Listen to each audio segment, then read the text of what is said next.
হরে কৃষ্ণ, জয় নিতাই, জয় গৌর। বিশ্বের সকল ভক্তবৃন্দের আশীর্বাদ মাথায় নিয়ে কলকাতা লহরী ক্যাসেট কোম্পানি আপনাদের শ্রীপাদ পদ্মে নিবেদন করছেন মমতাময়ী কীর্তনিয়া শেফালী বিশ্বাসের অন্যতম পালা ভক্তের ভগবান।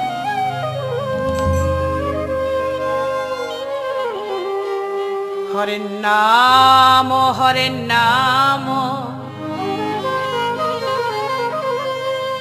হরের নাম ইব কেবলম কলৌ নাস্তেব নাস্তেব নাস্তেব গতিরন্যথা।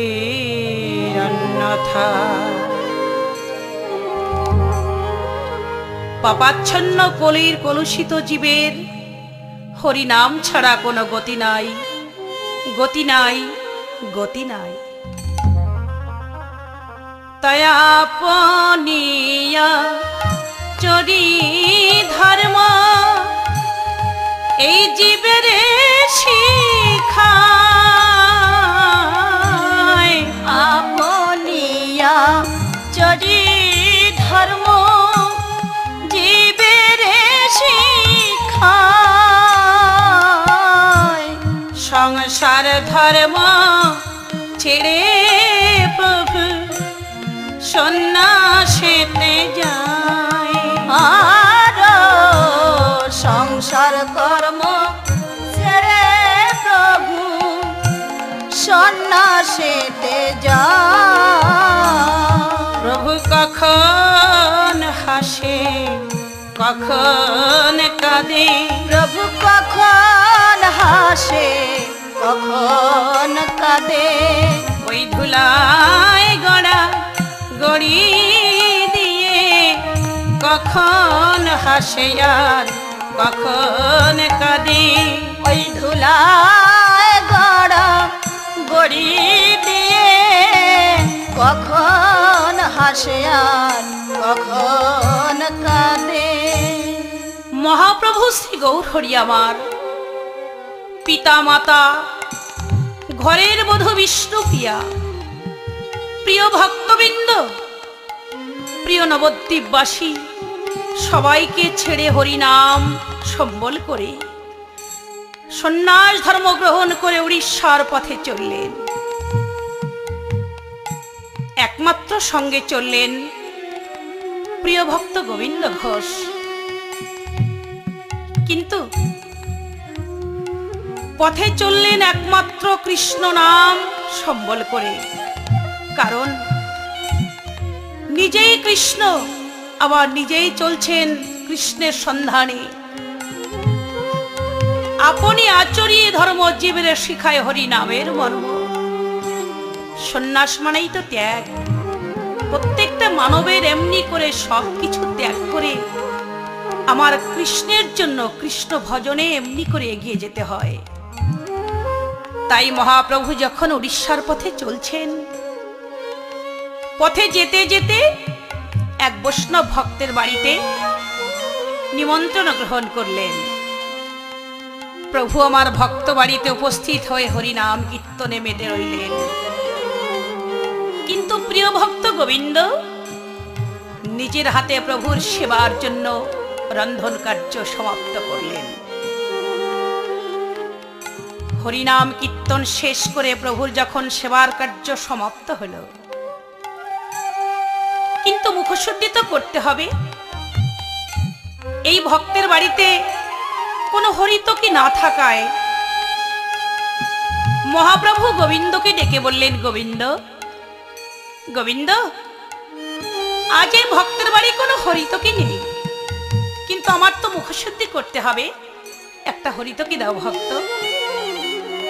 গোবিন্দ ঘোষ প্রণাম জানিয়ে বললেন, প্রভু তুমি আমাকে আশীর্বাদ করো, আমি তোমার মুখশুদ্ধির জন্য হরিতকি নিয়ে যেন সত্তর আসতে পারি।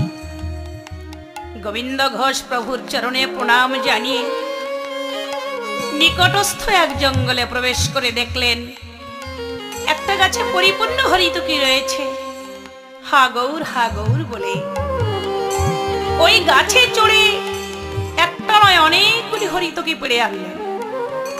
প্রভুর কাছে এসে মাত্র একটা হরিতকি বের করে প্রভুর হস্তে দিয়ে বললেন, প্রভু এই নাও, এই নাও হরিতকি, তুমি মুখশুদ্ধি করো প্রভু।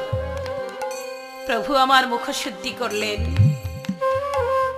ওই বৈষ্ণব ভক্তকে ধন্যবাদ জানিয়ে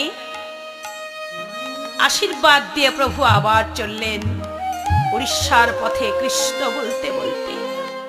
কেন? কৃষ্ণ ছাড়া তো এ জীবনে কোনো গতি নাই। তাই মহাপ্রভু শ্রী গৌরহরি কেমন চললেন আমার প্রভু ভাব দিয়ে বলছেন, কৃষ্ণ কেশব কৃষ্ণ কেশব কৃষ্ণ কেশব ত্রাহিমা, রাম রাঘব রাম রাঘব রাম রাঘব রাম। কৃষ্ণ কেশব কৃষ্ণ কেশব কৃষ্ণ কেশব ত্রাহিমা, রাম রাঘব রাম রাঘব রাম রাঘব রাম। কৃষ্ণ দেখা দাও, কৃষ্ণ কোথায় কৃষ্ণ? তুমি ছাড়া তো আমার আর কিছুই ভালো লাগে না কৃষ্ণ। পথে এক বৈষ্ণব এসে প্রভুর চরণ জড়িয়ে ধরে বললেন, প্রভু যোগে যোগ যোগ ধরে সাধনা করে তোমার ও চরণ পাই না প্রভু, এ চরণ যবে পেয়েছি আজ ছাড়বো না প্রভু। তুমি আমার ভাঙা কুড়ে ঘরে চলো প্রভু, একটু চরণ ধুলি দেবে। প্রভু আমার ভক্ত বাড়িতে উপস্থিত হলেন, হরিনাম কীর্তনে মেতে রইলেন। প্রিয় ভক্ত গোবিন্দ প্রভুর জন্য মনের সুখে সেবার রন্ধন করলেন। কারণ মহাপ্রভু শ্রী গৌরহরি একমাত্র গোবিন্দ ঘোষ ঠাকুরের হাতের রান্না ছাড়া কারো হাতে রান্নার সেবা করে তৃপ্তি লাভ করতেন না। তাই গোবিন্দ নিজের হাতে মনের মতো করে রন্ধন করলেন।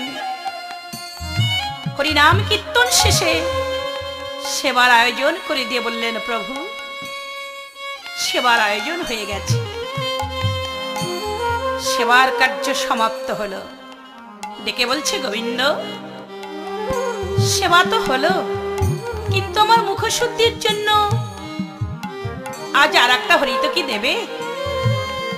সত্তর গোবিন্দ কি করলেন, নিজের ছোলা থেকে একটা হরিতকি বের করে বলছে, প্রভু এই নাও।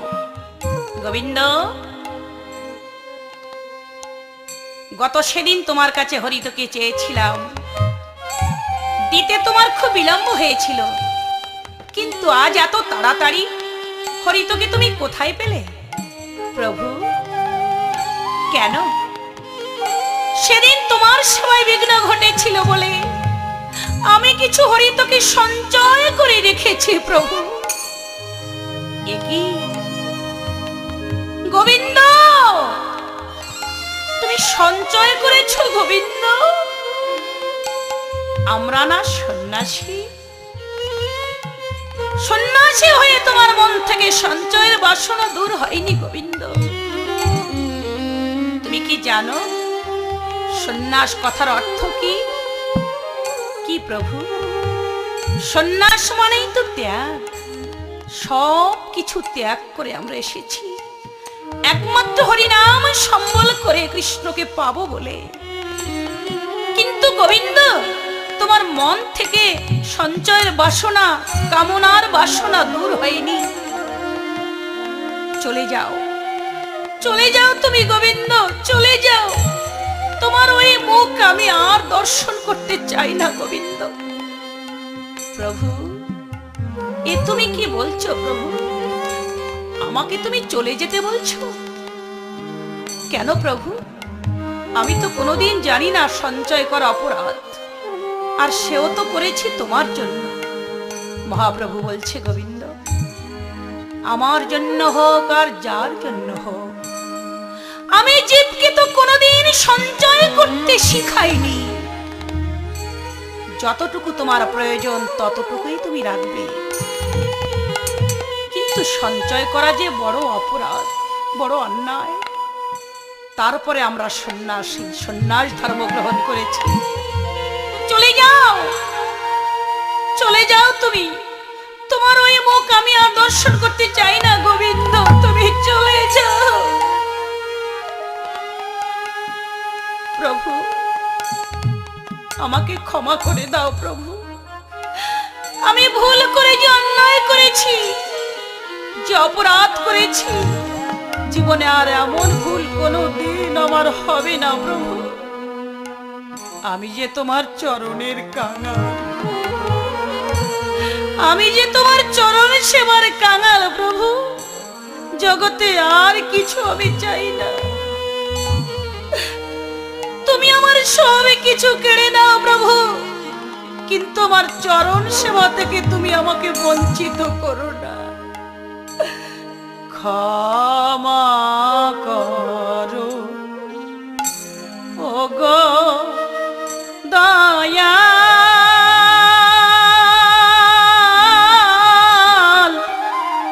ক্ষমা করো মোরে, ওই তোমার চরণ ছেড়ে আমি যাব না ঘরে। ক্ষমা করো ওগো দয়াল রে, ক্ষমা করো মোরে,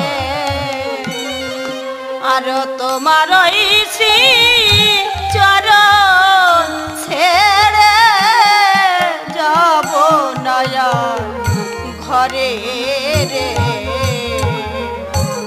প্রভু গো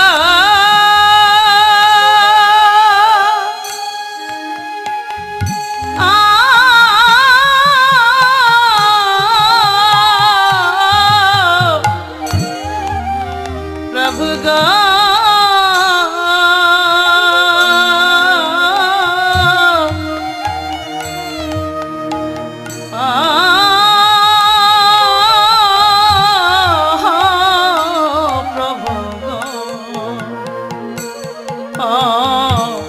প্রভু আমার, প্রভু আমার স্ত্রী পুত্র, ওরে ঘরে সংসার আর সব কিছু ফেলিয়া প্রভু গো তোমার চরণ সেবার লাগি এসেছি চলিয়া। আর স্ত্রী পুত্র ঘর সংসার রে সব কিছু ফেলিয়া রে, আর তোমার চরণ সেবার লাগি এসেছি চলিয়া রে। তুমি ক্ষমা করো ওগো দয়াল, তুমি ক্ষমা করো ওগো দয়াল, তোমার ওই চরণ সেবার কাঙাল, আমায় ক্ষমা করো ওগো দয়াল। তোমার ওই চরণ সেবার কাঙাল, ক্ষমা করো ওগো দয়াল, ক্ষমা করো ওগো দয়াল। তুমি ক্ষমা করো ওগো দয়াল, তোমার ওই চরণ সেবার কাঙাল, ক্ষমা করো ওগো দয়াল। ওই চরণ সেবার কাঙাল, ক্ষমা করো ওগো দয়াল। গোবিন্দ তুমি চলে যাও, গোবিন্দ তুমি চলে যাও। তোমার ওই মুখ আমি আর দর্শন করতে চাই না গোবিন্দ। সন্ন্যাস ধর্ম গ্রহণ করে যার অন্তরে থাকে কামনার বাসনা, সঞ্চয়ের বাসনা, তাকে দিয়ে তো সন্ন্যাস ধর্ম হয় না গোবিন্দ। তবে তুমি তো জানো না, তুমি জানো না গোবিন্দ, তোমাকে নিয়ে আমার মনে বড় আশা ছিল। তোমাকে আমার হৃদয় মন্দিরে আমি আসন পেতে বসিয়েছিলাম, কিন্তু তুমি আমার সে আসন ভেঙে চুরমার করে দিলে গোবিন্দ। তোমাকে বিদায় দিতে আমার বড় কষ্ট হচ্ছে গোবিন্দ, কিন্তু তুমি যে অপরাধী, চলে যাও, চলে যাও। প্রভু, কোথায় যাব প্রভু? সংসার ধর্ম পালন করতে তুমি দেশে ফিরে যাও গোবিন্দ। না প্রভু, ও দেশে আমার বলতে কেউ নেই। আমি জানি স্ত্রী পুত্র আত্মীয় স্বজন এরা দুদিনের আপন, কিন্তু তুমি যে আমার ইহ জগৎ পরজগতের আপন। তুমি আপনার থেকে হও আপনার, যার কেহ নাই তুমি আছো তার। আমার যে জগতে তুমি ছাড়া কেউ নাই প্রভু, তোমার চরণ ছাড়া আমাকে করো না প্রভু। কারণ তোমার চরণ ছেড়ে ওই সংসারে গেলে আমি কার কাছে গিয়ে দাঁড়াবো প্রভু? কার কাছে গিয়ে আমার পোড়া দেহ আমি শীতল করব? আমি ও দেশে আর যাব না প্রভু। তুমি আমাকে ক্ষমা করে দাও, এমন অন্যায় আর কোনোদিন হবে না। না গোবিন্দ, সমস্ত অপরাধের ক্ষমা হয়, সঞ্চয় অপরাধের কোনো ক্ষমা নেই। তুমি চলে যাও, মাকে স্পর্শ করো না গোবিন্দ। চলে যাও, তুমি চলে যাও। গোবিন্দ বলছে, প্রভু সত্যি তুমি তাড়িয়ে দিচ্ছ? ওরে তোমার চরণ ছাড়া হইয়া রে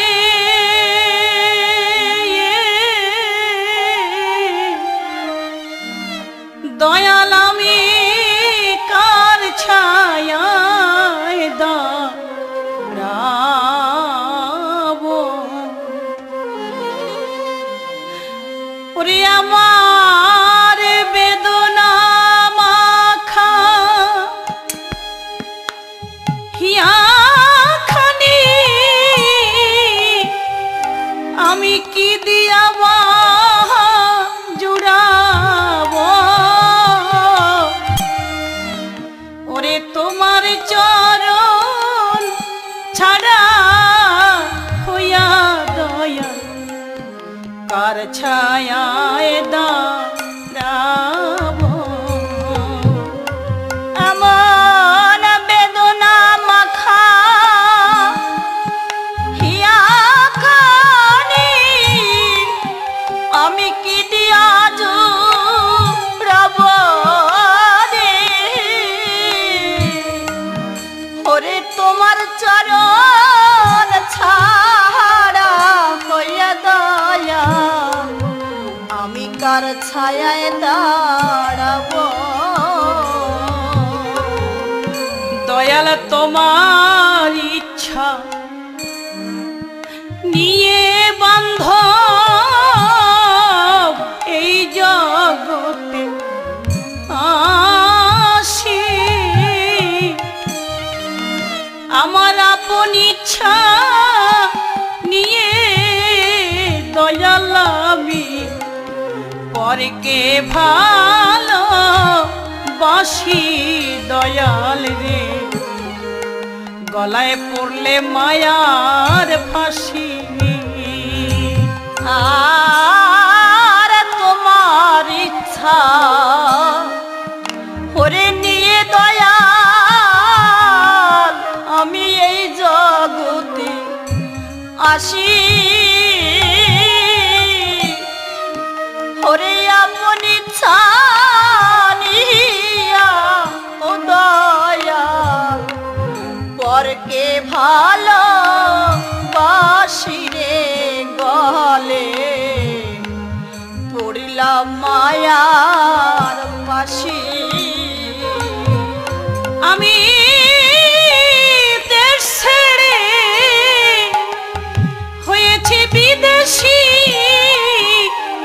দেশে কেমনে যাব রে,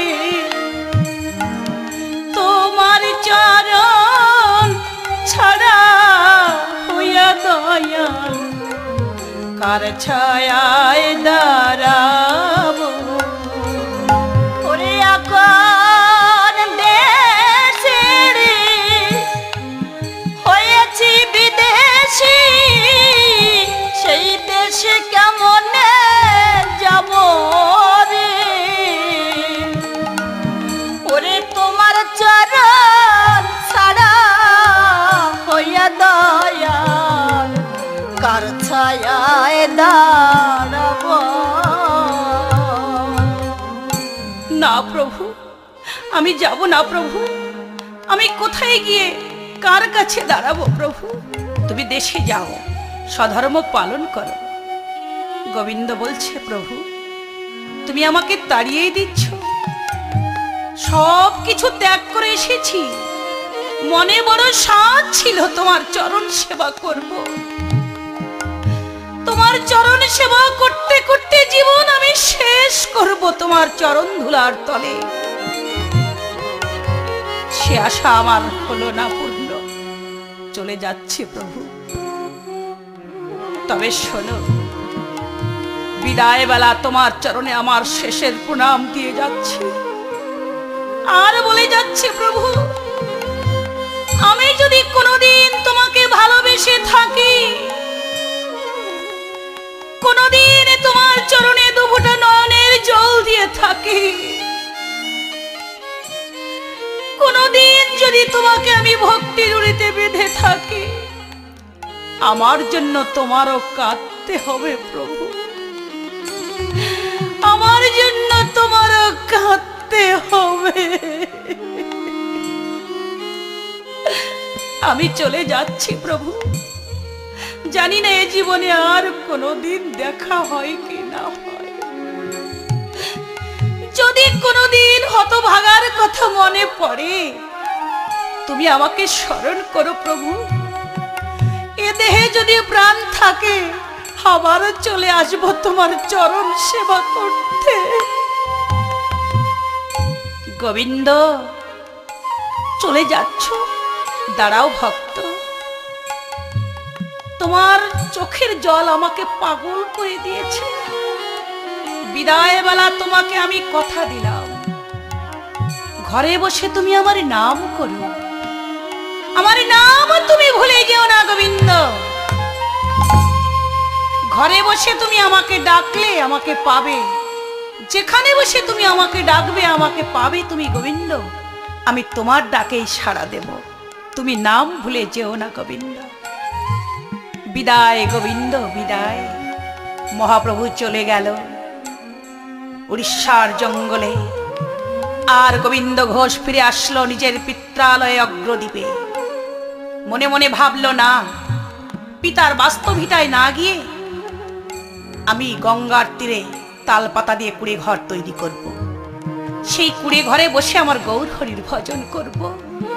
যদি তাকে কোনোদিন পাই সাধন বলে, তাকে নিয়ে আবার তার কুড়ে ঘরে ফিরে যাব। তাই গোবিন্দ ঘোষ আমার গঙ্গার তীরে তাল পাতার কুড়ে ঘর তৈরি করে গৌর হরির ভজন করতে লাগল। একদিন একটু তন্দ্রাচ্ছন্ন হয়েছে যবে, স্বপ্ন দর্শন হলো অজর লম্বিত বাহু, নয়নে জলের ধারা গেরুয়া বসন পরিধানে, গলায় নামা বলি, চোখে জলের ধারা, হাতে কৌমণ্ডল, মাথা মুন্ডন করা, অপরূপের মাধুরীমা ছড়িয়ে গোবিন্দকে ডেকে ডেকে বলছে, গোবিন্দ গোবিন্দ গোবিন্দ রে, আমাকে তো ভুলে যাসনি, আমি তোর পাশেই আছি। গোবিন্দ প্রভাত হতে না হতেই গঙ্গার বুকে চলে গেলেন। আকণ্ঠ গঙ্গা জলে নামি যখন স্নান করছে, স্নান সেরে গঙ্গার স্তব করছে, এমন সময় দেখতে পায় একখানা আধা মরা পোড়ার কাঠ ভেসে এসে গোবিন্দকে স্পর্শ করছে। মনে মনে ভাবছি, এ কি? গঙ্গার স্তব করছি, কিন্তু একখানা মরা পোড়ানো কাঠ এসে আমাকে স্পর্শ করলো। ওই কাঠখানা দূরে ছুঁড়ে ফেলে দিয়েছে। আবার যবে গঙ্গার স্তব করছে দুবাহু উত্তোলন করে, ওই একই মরা পোড়ার কাঠ উজানে ভাসতে ভাসতে এসে গোবিন্দকে স্পর্শ করছে। গোবিন্দ ক্রোধ ভরে কাঠখানা আরো দূরে ছুঁড়ে ফেলে দিয়েছে। অপবিত্র মনে করে আবার স্নান করে গঙ্গার স্তব করছে, কিন্তু ওই একই কাঠখানা উজানে এসে গোবিন্দকে স্পর্শ করছে। এবার ওই কাঠখানা জলে ছুঁড়ে না ফেলে কুলের উপরে ছুঁড়ে ফেললেন। গঙ্গা স্নান শেষ করে গঙ্গার স্তব করে তাল পাতার কুড়ে ঘরে গিয়ে যখন একটু তন্দ্রাচ্ছন্ন হলেন, আবার স্বপ্ন দর্শন হলো। মহাপ্রভু শ্রী গৌর হরি বলছে, গোবিন্দ, গোবিন্দ রে, তোকে যখন সঞ্চয়ের অপরাধে আমি তাড়িয়ে দিয়েছিলাম, সেদিন তো কথা দিয়েছিলাম তুই আমাকে ভুলে যাস রে গোবিন্দ। আমি যে তোকে ঘরে বসে দেখা দেব,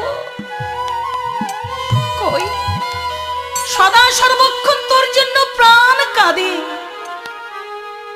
তাই আমি তোর ডাকে দূরে রইতে না পেরে মরা পোড়ার কাঠ হয়ে তোকে ধরা দিলাম। একবার নয় তিনবার, তুই চিনতে পারলি না তো? অপবিত্র মনে করে আমাকে জলে ছুঁড়ে ফেলে দিয়েছিস। একবার নয় দুইবার, তৃতীয়বার যখন আবার স্পর্শ করলাম, আবার তুই আমাকে কুলে ছুঁড়ে ফেলে দিয়েছিস। যা, আমাকে নিয়ে আয়। আমি যে তোকে ছাড়া আর বাঁচতে পারছি না ভক্ত, আমি তোর প্রতীক্ষায় রয়েছি। আমাকে তুই নিয়ে আয় গোবিন্দ, আমাকে তুই নিয়ে আয়।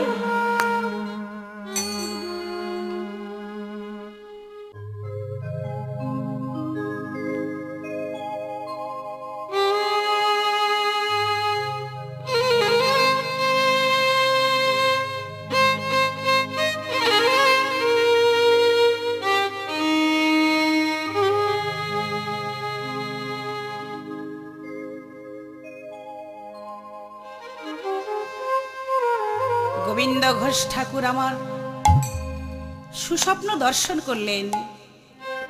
মহাপ্রভু শ্রী গৌরহরি বলছেন, গোবিন্দ, আমি যে তোকে ছেড়ে আর দূরে থাকতে পারছি না, তাই আমি তোকে গঙ্গার তীরে গঙ্গার জলে ভাসতে ভাসতে এসে তোকে ধরা দিলাম। তুই আমাকে চিনতে পারলি না, আমাকে ছুঁড়ে ফেলে দিলি গঙ্গার তীরে। আমি এখনো তোর প্রতীক্ষায় আছি, আমাকে নিয়ে আয়। আমি যে তোকে ছেড়ে আর থাকতে পারছি না গোবিন্দ। সুস্বপ্ন দর্শন করে গোবিন্দ ঘোষ গঙ্গার তীরে হেঁটে যায়। গঙ্গার তীরে হেঁটে গিয়ে মনে মনে ভাবছে, কোথায় গেল সেই মরা পোড়ার কাঠ। খুঁজে খুঁজে দেখতে পাই, একই মরা পোড়ার কাঠ তো নয়, পড়ে আছে একখানা কালো পাথর। ভালো করে লক্ষ্য করে দেখে, শুধু পাথর নয়, শালগ্রাম শিলারূপী নারায়ণ। নয়নের জল ছেড়ে দিয়ে বলছে, প্রভু, প্রভু গো, তুমি আমাকে এত ভালোবাসো প্রভু, তুমি আমাকে এত ভালোবাসো। আমি তো তোমাকে ভালোবাসতে পারলাম না প্রভু। তুমি ভালোবাসো বলেই মরা পোড়ার কাঠ হয়ে আমাকে ধরা দিলে। না না, ভালো করে লক্ষ্য করে দেখে, ওই পাথরের গায়ে অঙ্কিত রয়েছে রাধা কৃষ্ণের বিগ্রহ। পাথরখানা বুকে জড়িয়ে ধরে মনে মনে ভাবছে, ঠাকুর, তোমারই জন্য তো আমি সন্ন্যাসী হয়েছিলাম, ঘর সংসার ত্যাগ করেছিলাম। আজ তোমাকে যখন পেয়েছি, আর তোমাকে আমি এখানে রেখে যাব না। চলো। পাথরখানা ধরতে যায়, আবার ছেড়ে দেয়। মনে মনে ভাবছে, তাই তো, সেদিন হরিতকে সঞ্চয় করে কি অপরাধ করেছিলাম, আজ আবার তোমাকে আমি স্পর্শ করে তোমাকে বুকে জড়িয়ে ধরে কি অপরাধ না জানি করব। সারা জীবনের তরে তোমাকে আমার হারাতে হবে প্রভু। আবার ভাবছি, না না, পেয়ে রত্ন কেউ হারিয়ে দেয় না, আমি তোমাকে নিয়েই যাব। এবার ওই শালগ্রাম শিলারূপী নারায়ণকে বুকে জড়িয়ে ধরে গোবিন্দ মনে মনে ভাবছে, আর গঙ্গার তীরে নয়, এবার আমি চলে যাব অগ্রদ্বীপে। ধীরে ধীরে চললেন অগ্রদ্বীপে নিজের পিত্রালয়ে। নিজের পিত্রালয়ে গিয়ে একমাত্র পুত্র ছিল গোরাচাঁদ, তাকে ডেকে বলছে, গোরা, গোরাচাঁদ, ও গোরা, তুই কি ঘরে আছিস বাবা? গোরা এসে বলছে, বাবা, বাবা, বাবা, তুমি এসেছো বাবা? এতদিন তুমি আমাদের ছেড়ে চলে গিয়েছিলে, তুমি আবার এসেছো বাবা? গোবিন্দ ঘোষ বলছে, গোরা, আমি একা আসিনি বাবা, দেখো কাকে নিয়ে এসেছি। কাকে নিয়ে এসেছো বাবা? এই তো, এই বিগ্রহখানার দিকে তাকিয়ে দেখো, তোমারই দাদা। আমার দাদা, দাদার কি নাম বাবা? গোবিন্দ ঘোষ মনে মনে ভাবছে, কি নাম বলবো, ছেলেকে তো বলতে হবে, একটা পরিচয় দিতেই হবে। মনে মনে ভাবে, মহাপ্রভু শ্রী গৌর হরির নাম নিমাই। কেউ গৌরাঙ্গ সুন্দর বলে ডাকে, কেউ ডাকে গোরা বলে। মহাপ্রভুর নামের সঙ্গে আর গোবিন্দের নামের সঙ্গে মিলিয়ে এই মূর্তির নাম দিতে হবে। তাই গোরাচাঁদকে বলছে, গোরা, আজ থেকে এই মূর্তির নাম দিলাম গোপীনাথ। এই তো তোমার দাদা, এই গোপীনাথ দাদাকে ডাকবে, সময় মতো খেতে দেবে, গোপীনাথ দাদাকে ভালোবাসবে, পারবে তো বাবা? গোরাচাঁদ বলছে, হ্যাঁ বাবা, পারবো। শুভ লগ্নে শুভ দিনে ভাস্করকে ডেকে এনে পাথরের বিগ্রহখানা তাল পাতার ভাঙা মন্দিরে প্রতিষ্ঠিত করল। দিন দিন সাধন ভজনায় গোবিন্দ ঘোষ উত্তীর্ণ হতে লাগল। দেশ বিদেশে ভক্তবৃন্দ ছড়িয়ে পড়তে লাগল। একদিন ভক্ত বাড়িতে যাবে, কিন্তু গোপীনাথের পূজার দায়িত্ব কাকে দিয়ে যাবে? মনে মনে ভাবছে, যেদিন আমি থাকবো না, সেদিন তো আমার গোরাচাঁদই সবকিছুর অধিকারী হবে। বাল্যবেলা থেকে পূজার নীতি বিধি, ভজন সাধন সবকিছু একে শেখাতে হবে। তাই ছোট্ট ছেলে গোরাকে ডেকে বলছে, গোরা, এই তো বাবা, গোরা, আমি ভক্ত বাড়ি চলে যাচ্ছি, তুমি কি পারবে বাবা ঠিক মতো তোমার গোপীনাথ দাদাকে খেতে দিতে? গোরাচাঁদ বলছে, হ্যাঁ বাবা, তুমি জানো না ওই গোপীনাথ দাদা আমাকে কত ভালোবাসে। আমি যখন ঘুমিয়ে থাকি, গোপীনাথ দাদা আমার শিওরে বসে বসে আমাকে হাওয়া দেয়, জানো বাবা। আর ডেকে বলে, গোরা, তোকে আমি কত ভালোবাসি। গোরা, ওর ভাই, আমার সঙ্গে কথা বল। জানো বাবা, আমার গোপীনাথ দাদা আমার সঙ্গে কথা বলে, তাই তুমি পূজার দায়িত্বটা আমাকেই দিয়ে দাও। গোবিন্দ ঘোষ মনে মনে ভাবছে, এতটুকু ছেলে কি পূজা দিতে পারবে?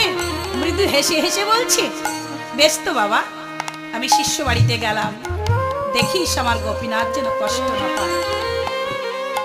গোবিন্দ ঘোষ ভক্ত বাড়িতে চলে গেল। এদিকে গোরাচাঁদ ফুল তুলসী বিল্লপত্র চয়ন করে স্নানাদি শেষ করে মাকে এসে বলছে, মা, আমাকে তুমি বাবার মতো বৈষ্ণবেশে সাজিয়ে দাও। গোরাচাঁদের মা বলছে, গোরা, তুই কি পারবি বাবা তোর বাবার মতো তোর গোপীনাথ দাদাকে সেবা করাতে? গোরা বলছে, হ্যাঁ মা, তুমি আমাকে বাবার মতো বৈষ্ণবেশে সাজিয়ে দাও।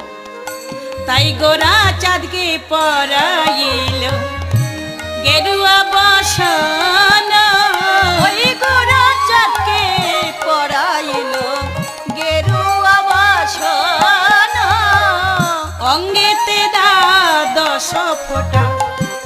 কপালে তিলক, আর অঙ্গেতে দ্বাদশ কোটা কপালে তিলক।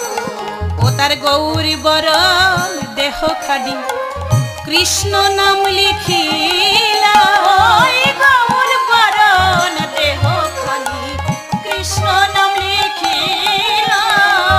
দেখিয়া জননীর চোখে জল ভরিয়া এল, আর দেখিয়া জননীর চোখে জল ভরিয়া এল। ও তার চোখ ভরে নেমে এলো ও জল, তার চোখ ভরে নেমে এলো জল।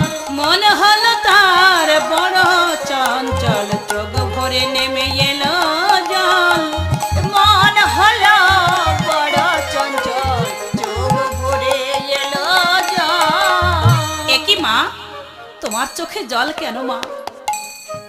গোরাচাঁদের মা বলছে, গোরা আজ তোকে যে কি সুন্দর মানিয়েছে জানিস বাবা। আমার মন বলছে মহাপ্রভু শ্রী গৌর হরি যেদিন সচিমাকে ত্যাগ করে, বিষ্ণুপ্রিয়াকে ত্যাগ করে, প্রিয় ভক্তবৃন্দ ত্যাগ করে সন্ন্যাসী হয়ে গিয়েছিল,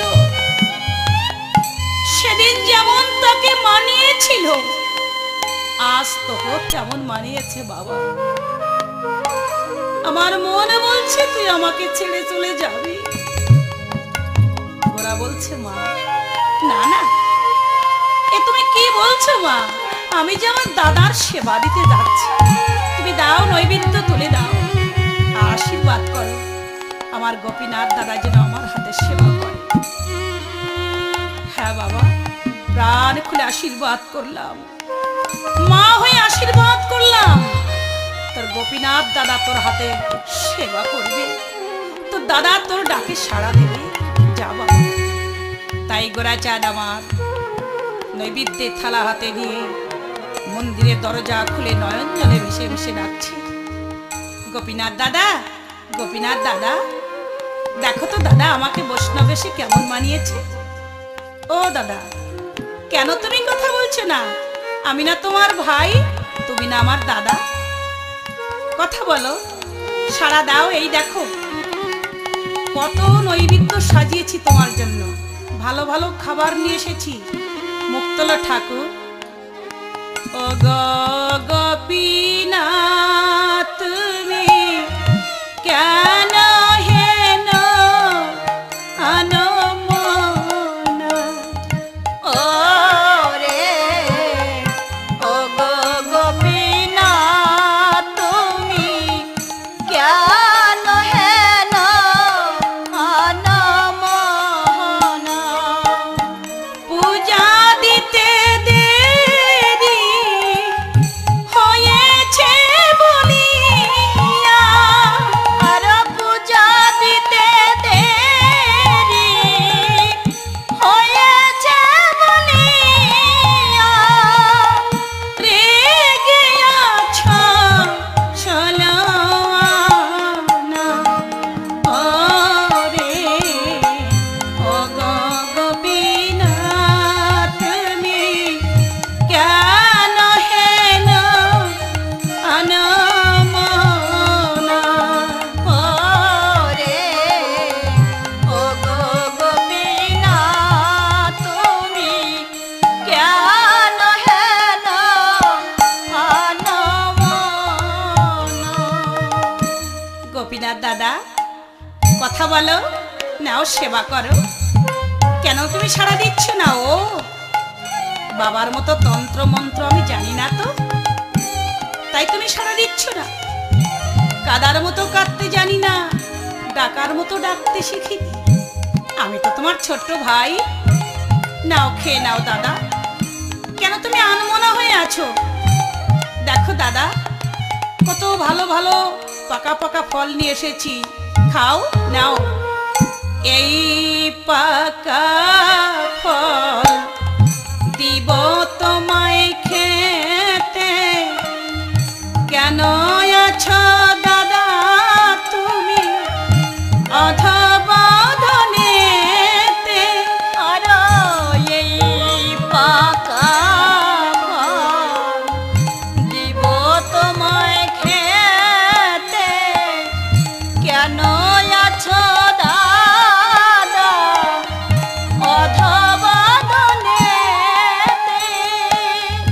চেয়ে দেখো দাদা তোমারই থালাতে, আরো চেয়ে দেখো দাদা তোমারই থালাতে, দধি দুগ্ধ চিনি ছানা, আরে অগ গোপীনাথ তুমি কেন হেন আনমনা, ওরে ও গো গোপীনাথ তুমি কেন হেন অনমনা। গোপীনাথ দাদা সেবা করো দাদা, সেবা করবে না? বাবা দিলে তুমি খাও, আর আমি দিচ্ছি তুমি খাচ্ছ না।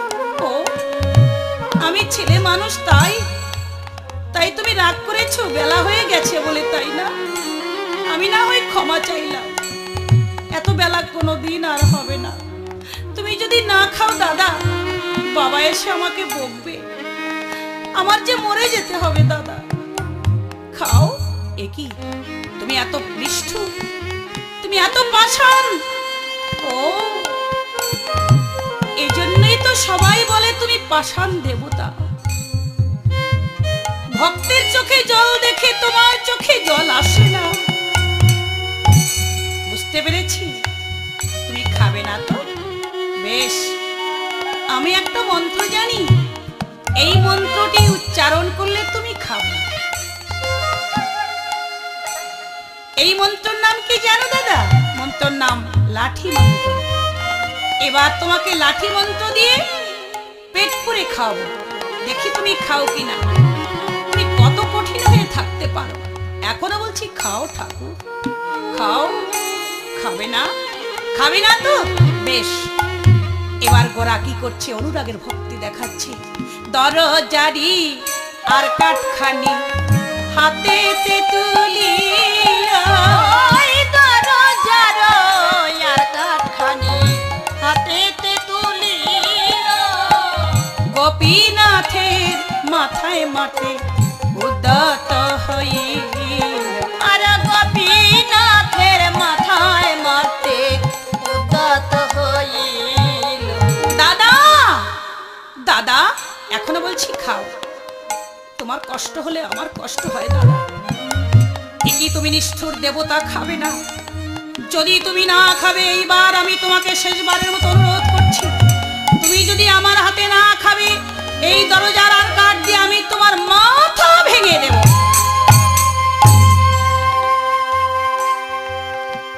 ছোট্ট ছেলে গোরা অনুরাগের ভক্তিতে দরজার আর কাঠ ছিল, ওই আর কাঠ ধরে যখন পাথরের বিগ্রহের উপর আঘাত করতে উদ্যত হয়েছে, পাষাণ মূর্তি আমার কি করলেন? পাষাণ মূর্তি অপূর্ব রূপ ছড়িয়ে দিয়ে বালক বেশে আজকে মাথায় ময়ূরের পাখা, হাতে মোহন বাঁশি, নয়নে জলের ধারা বইছে, মৃদু মৃদু হাসি মুখে গোরাকে ডেকে বলছে, গোরা মারিস না গোরা, আমার কথা শোন, তোর দিয়া ভক্তি নৈবেদ্য করিব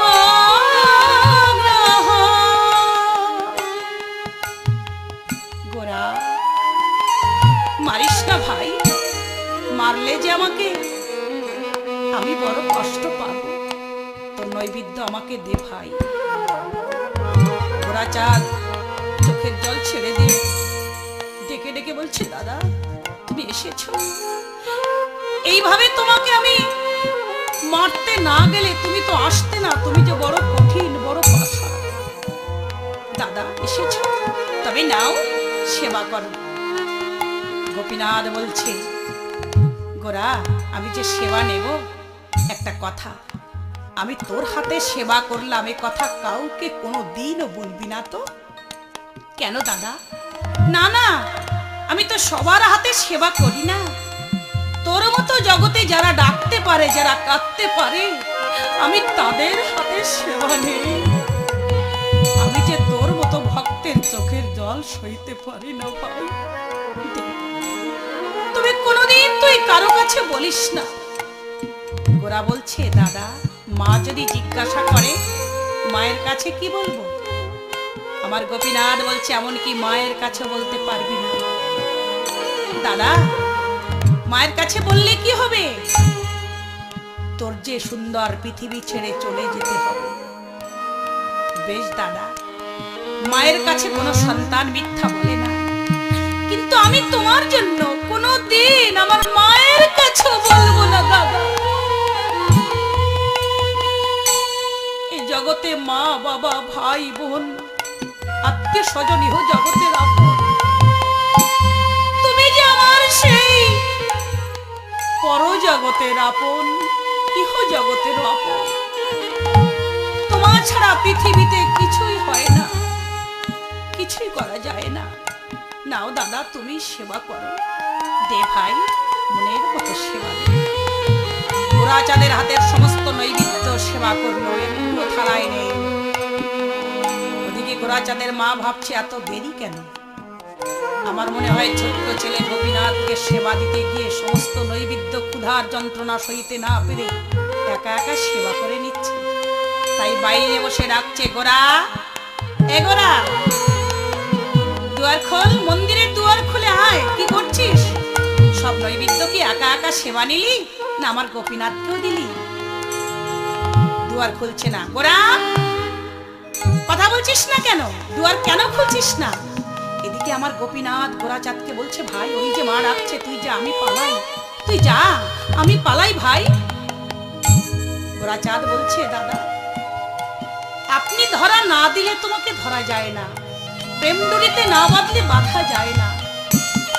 যখন ধরাই দিয়েছো, তোমাকে আমি আজ ছাড়বো না।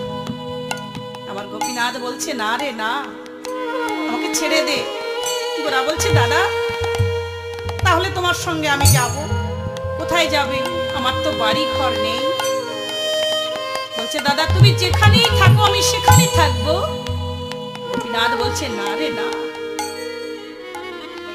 শোন ভাই, তুই যে মায়ের একা একা সন্তান, তুই চলে গেলে মা কাঁদবে।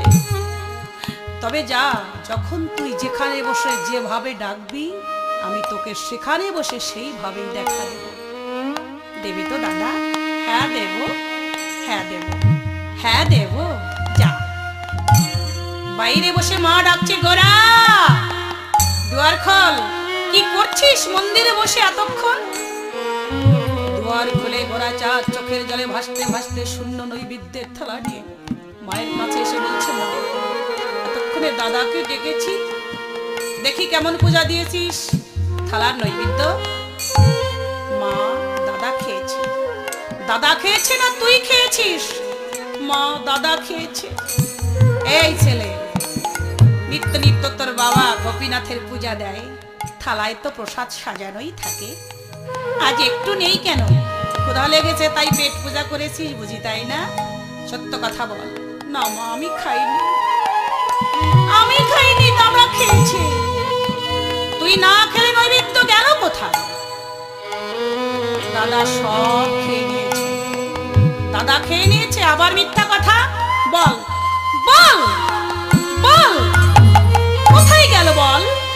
মা, তুমি আমাকে মারলে। দাদা, দাদা, কোথায় তুমি? দাদা, তুমি না বলেছিলে মায়ের কাছেও বলবে না? মা যে আমাকে মিথ্যা অপবাদে মারছে, এখন আমি কি করব দাদা?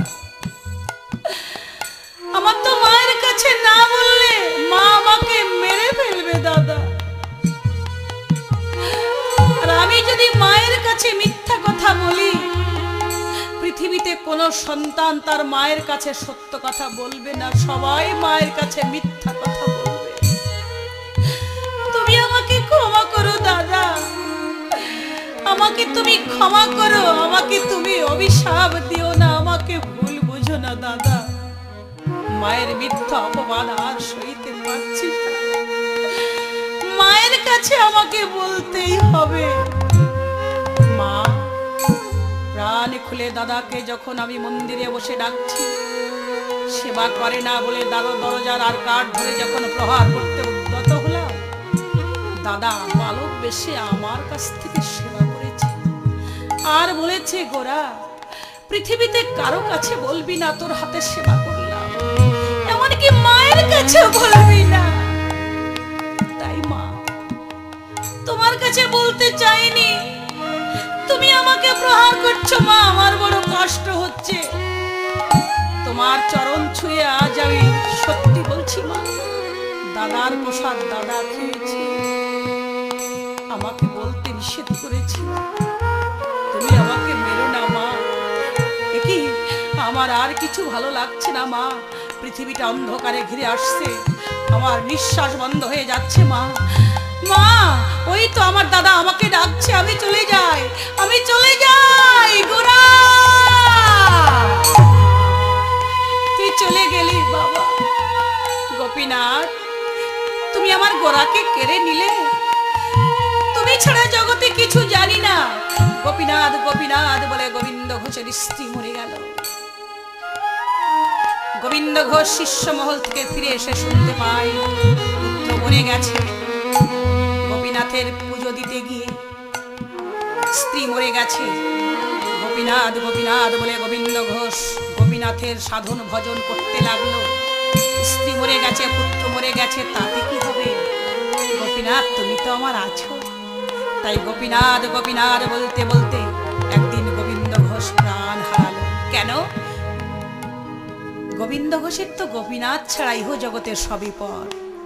তাই যখন প্রাণ হারিয়েছে, ভক্তবৃন্দ শ্মশান থেকে গোবিন্দ ঘোষের দেহটা সমাধি করে পুড়িয়ে দিয়ে যখন আশ্রমে ফিরে এসেছে, মন্দিরের দরজা খুলে দেখতে পাই একই, যেখানে ছিল গোপীনাথের পাথরের বিগ্রহ, সেখানে কোনো পাথরের বিগ্রহ নেই।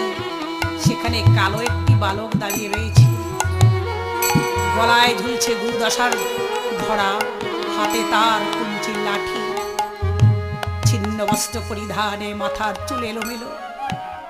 ভক্তবৃন্দ বলছে, কে কে তুই বালক বেশে মন্দিরে দাঁড়িয়ে? দৈববাণীতে বলছে ভক্তবৃন্দ, আমি আমি যে গোবিন্দ ঘোষ ঠাকুরের সেই গোপীনাথ। গোবিন্দ ঘোষকে পরীক্ষার জন্য কেড়ে নিয়েছি তার পুত্রকে, তারপর কেড়ে নিয়েছি তার স্ত্রীকে। যে করে আমার আশ, করি তার সর্বনাশ। তবু যদি না ছাড়ে আমার পাশ, আমি হই তার দাসের দাস। কারণ ঘোষ ঠাকুরের স্ত্রী পুত্র ইহ জগতের আপন, আর পরজগতের আপন সেই গোপীনাথ। গোপীনাথ গোপীনাথ বলে গোবিন্দ ঘোষ ব্রহ্মরন্ধ্র পেটে আপন জগতে চলে গেছে, একমাত্র স্থান পেয়েছে সেই গোপীনাথের চরণে। কারণ এই জগতে ভক্তের যে ভগবান ছাড়া কেউ নেই। ঘোষ ঠাকুরের গোপীনাথ অগ্রদীপের চূড়ায়, ঘোষ ঠাকুরের গোপীনাথ অগ্রদীপের চূড়ায়। ঘোষ ঠাকুরের কেহ নাই গোপীনাথ ছাড়া। আর ঘোষ ঠাকুরের কেহ নাই গোপীনাথ ছাড়া। ঘোষ ঠাকুরের গোপীনাথ ছাড়া কেউ নেই।